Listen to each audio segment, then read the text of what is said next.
but then eventually lost it. And obviously, we didn't see how they lost it, but maybe we'll get to see how they sort of play things out in this game. Absolutely, and look at this. Oh, no, there's no chance. Look at this, Levin. and Alexis, Squeeze, Snazy on height. There's no chance for them. So maybe this is just going to be a classic display of high ground domination for Andalex, Squeeze, and Snazy. We've seen this time and time again with them this season. Joathan, Shadow, Stompy. These guys are definitely going to be a trio to watch out for as well. Look at this, look at this. Especially if they look to try and take height as well. You see the Peppers come through and they sneak up backside the zone and take it.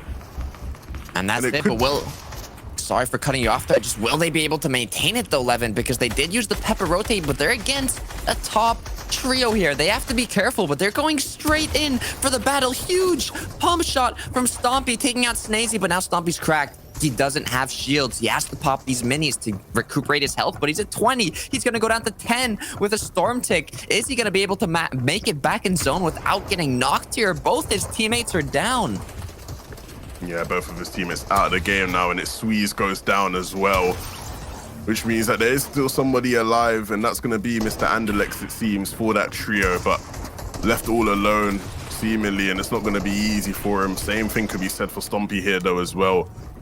Not having to worry about Surge at all. Only one player has to go down for that to sort of end. But what he will have to worry about is that material count. He's not got many builds left. He's not got much HP left available either. And so when I said there was no chance for Risk aside and them to get height, I was wrong. Something actually did end up unfolding, in which it means they do have a chance, and they've taken that opportunity well, because they're sitting above and looking to dominate the rest of the lobby. But no, Brazza goes down as Toos is the one to take him. Stormy, right, Kiriachi, Toos all still up now, and seemingly looking to, build on what they just did. They took out one of the high ground players, looking to take out the other two. Risker now getting into a bit of a build fight with Toos. How long can this, sort of play out for? And this is crazy, Levin. I haven't seen height being changed so constantly, so quickly, and this many times in an endgame, as Toos is just going for the high ground, looking for those shots on the opposing opponents. There lands a huge pump shot onto Risker, going in for the second one. Will he be able to finish him off? Does. Risker goes down. Toos and Kiriachi now seem to be close to the high ground, and it looks like they're going to try and hold it, but there's a lot of players alive still on the low ground. This could be a little end game, which could be anybody's game, really, Levin. High ground or low ground, as there's only 2 players on height. Yeah, ultimately, the battle for high ground seemingly does slow down eventually, and it just leaves Kiriachi's team above, and with the stink bow in hand, they're going to be causing a lot of issues for everyone else in this lobby right now. You can see Ref's guard knocked down there below, and Dretta seemingly a solo left. Pablo Winga, Ayabafo, that trio doing well to stay alive so far. They picked up a couple eliminations on the way as well.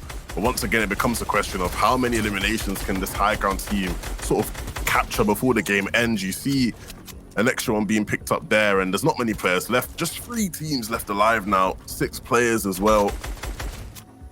So it's coming down to the wire here for these teams, Tocata.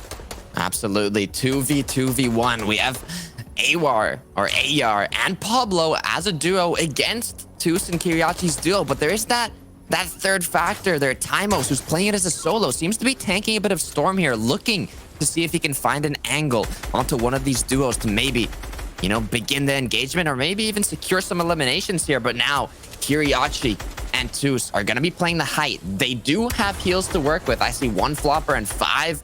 Lettuce is there on Kiriachi, so he could maybe play the heal game here, but it is a 2v2 now. They've taken out the solo. These are the last moments, Levin. Which team will be able to come out on top? Yeah, seemingly now the 2v2 we're waiting to see. Downs goes down, but so will Toos. So in a 1v1 now, Pablo versus Kiriachi.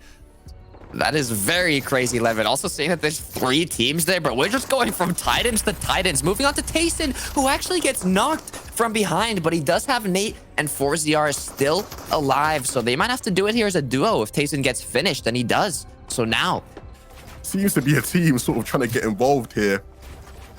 And with Hen being just a lone player, there doesn't seem to be much hope. Oh, he's 2 HP and he's created some space, but only for a second because he goes down anyway. Yeah, not great for those guys, especially considering, they're the first place team. I think they actually might be able to as well. You can see how effective Peppers can be. Savage picking up the elimination on the Cyber King. The confirmation, sorry, will come through. And that also confirms their seat up above height. You can see Fleck and Diablo Bay on the team that actually won the reboot round of EU FNCS last season. Savage, Crizzy, and Rifler, who have just a giant little like platform there on the sky, Levin. Yeah, they're playing height really well there with the double cones, and you can see this is exactly what I wanted to see out of them. Pablo Wingo with some nice piece control there. Cones that play restricts them from moving up a layer and hits the pump shot to match it and looking to do more damage as well. This is really nice from them, and I think now all of them will focus in as the zone sort of closes. And oh my goodness, Pablo Wingo, what a shot, what a player.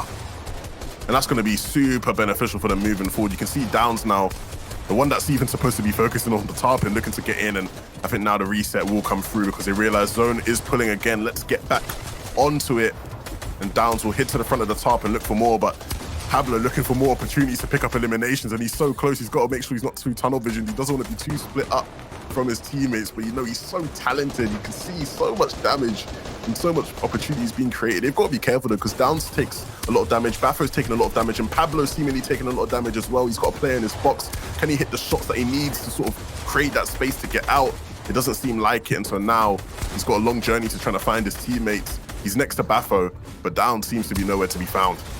Oh, and there it is. Pablo goes down, gets knocked, gets eliminated, leaving Downs alone. But they do have a lot of eliminations. So far, did a great job of securing those elims. But looks like Savage, Crizzy, and Rifle are playing it pretty safe on the high ground. Not going for elims, just playing it as long as they can, securing those placement points. And now, Diablo does have his full trio alive, although they don't have as many eliminations as Pablo. But they are alive, and they have a lot more that they can get here. 4 elims, almost 300 points. They're doing pretty good here. Does have a harpoon too, can fish up those mats in the zone, and now there's 13 players alive, 5 teams, so it's coming to the end here, Levin, and this is the important moments. This is where you get those elims, go for the win, or that's it. Well, yeah, we're in a top 5 situation now, right? They've got to start to think about how can we actually win this game. Of course, there's the team on height, and the path looks clear for them. These guys need to create their own path, right? They're looking for low ground. They're looking to see if they can drop down and sort of clear it out for themselves, and they do, and they can't get the shots that they need. Diablo's left all alone. Bion and Flecken drop down, and they instantly go down, and they're going to now rely on Diablo to try and make any sort of space. They can't, and so instantly, so many players going down, leave Savage, Crizzy, and Rifler in a position to snatch it. Meanwhile here, the rotates are beginning. First moving zone has commenced, and this is where it gets a little different. With 19 players alive, you can see there's not as many tarps, and you really have to stay ahead here and try and conserve your materials. Harpoons do come in handy because players just don't get eliminated as quickly here when the lobby is already so small. So staying ahead, looking for those harpoon refreshes is crucial to making it to that top 3, which is where you get a lot of those placement points, Levin. They're prioritizing that front side of the zone now. Downs, Baffo, Pablo Wingo sitting up on height. This is their game to lose at the moment. They've got it set up so well. And it doesn't look like there's any takers, anybody looking to try and challenge them for it. And so if they can capitalize on this and look to pick up as many eliminations as possible, this could be a really, really good game for them. But there is still competition in the lobby down below, and you can see Sean VP, he wants to be that competition, ultimately looking to drop down low ground, deciding that that's the best place for them. Another layer change as well. Good layering by him. I like this layering from him, prioritizing that front side of the zone and creating the space for his teammates to potentially get some elims. And doing that work himself now, looking down below, and he's got his eyes set on Sheps, and he picks Sheps out, takes him as well. The harpoon's gonna allow them to get that loot. And some great play here from Sean VP, Squint, and Remix. Absolutely. They're doing a great job of staying ahead of zone here and actually finding those refreshes, which is harder than you'd think in these type of lobbies. But his teammate goes down. There's only 13 players left, but it's going to end quite quickly as the battles are commencing. We do have a trio on high ground. It's Pablo's trio with AR and Downs, who are just applying that pressure from above. It seems like nobody is going to be contesting their height, so they have the freedom to just rain from above, get those eliminations, get that damage done and also use all the mats from these opponents that are on low ground. But look at Sean, he's got a nice angle. Will he be able to connect the shot though? There it is, gets that elimination. Great job from Sean here, just continuing this pressure. Yeah, nice patience play from him and gonna continue on the journey. You can see he wants to cut this team off on low ground, wants to claim it for himself. It's gonna be really key that these two stay together. Squint and Sean have the ability to do well here if they can stick side by side, hit by hit. And you can see Sean hitting some huge shots here and ultimately going down to Pablo's trio in the final moments there, it seems. And you don't have enough loot, you might have to take a more risky engagement and battle in the earlier mid game to secure enough loot to do it. And that might be what Amplify, Matzo, and Benji Fishy are doing right now. Going into the battle, you saw that Resin actually got a res on Vidil, so now they're going in. They have the advantage. Benji taking down Vidil, now looking to see if he can find Resin here. Tries to drop him down, gets the elimination. Now it's a 3v1 situation, but Benji starts doing a shakedown and actually gets knocked, but that's it. 2v1. Matsoi and Amplify seem to have cleaned up the battle. They're gonna grab Benji Fishy's reboot card, and that is a huge trio to take down in this last match, Levin. Yeah, great stuff there from Matzo and Amplify to sort of clutch up when it mattered to pick up that crucial elimination. Benji did a great job. Although he does go down, he did a great job. Huge shots he hit there to begin with. So they remain in this game and they're looking to prevail, and that's Thomas and Flick, a trio that's sort of been quiet so far in the preseason. You know, we are going to see them in the FNCS final. This is probably going to be the last time we see them in, you know, sort of major competition before the FNCS finals. And you can see here, the vibes are still high, regardless of how they've been doing in any sort of other competition. To be fair, they are sitting in the top 10, I believe. And so this game is an opportunity for them to push themselves into... Things get very messy. Things get very messy. I'll tell you that much. You'll see a lot of players looking to go down, and Benji looking to capitalize on this now. That's going to be some nice little loot for them moving forward.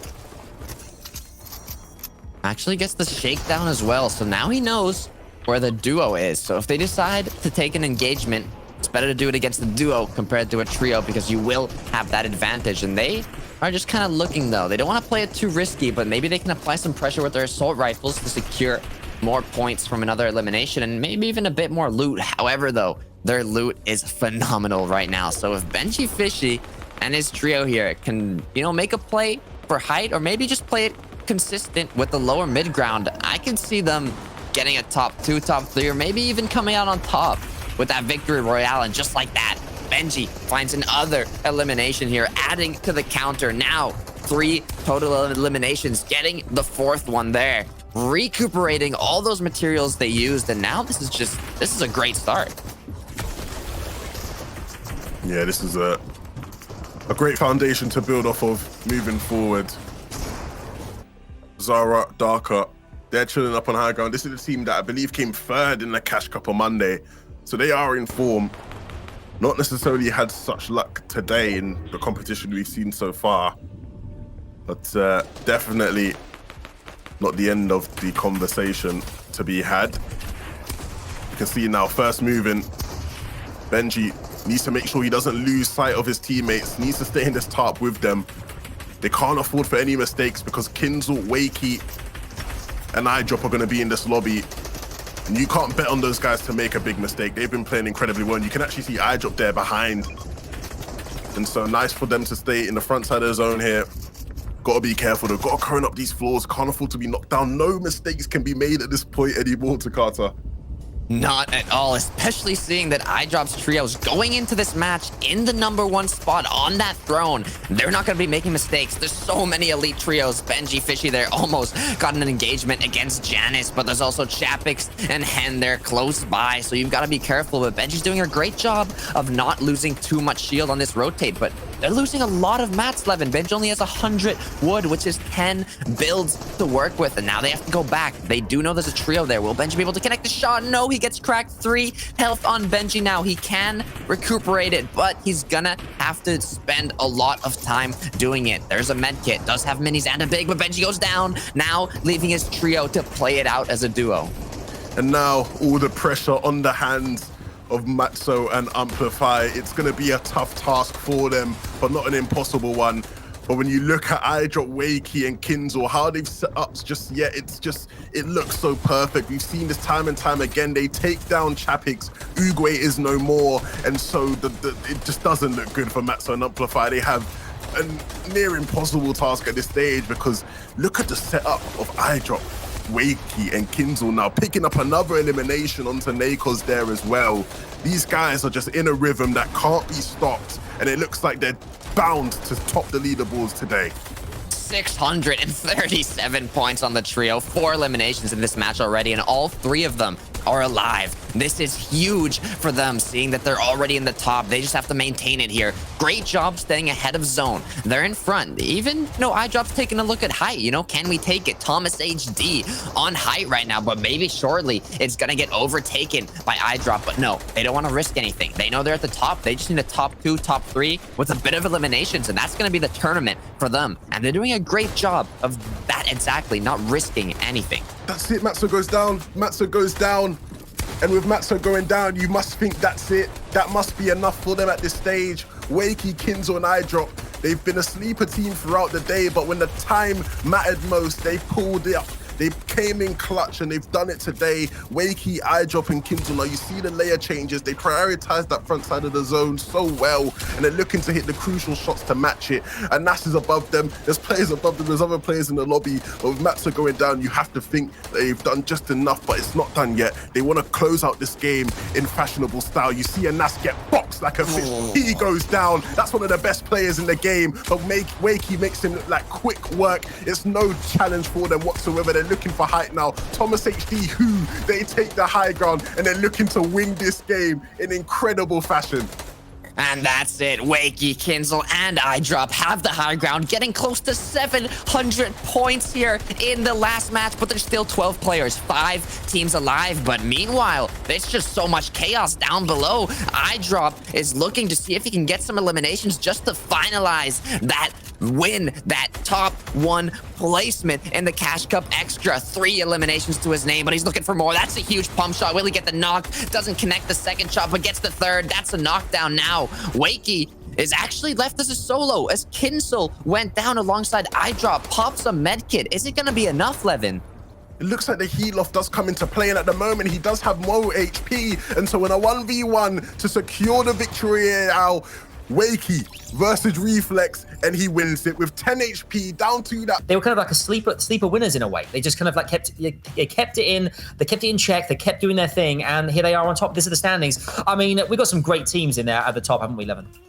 Ultimately, right, that is what we have. We have a load of great teams. You can see the victors there in first place.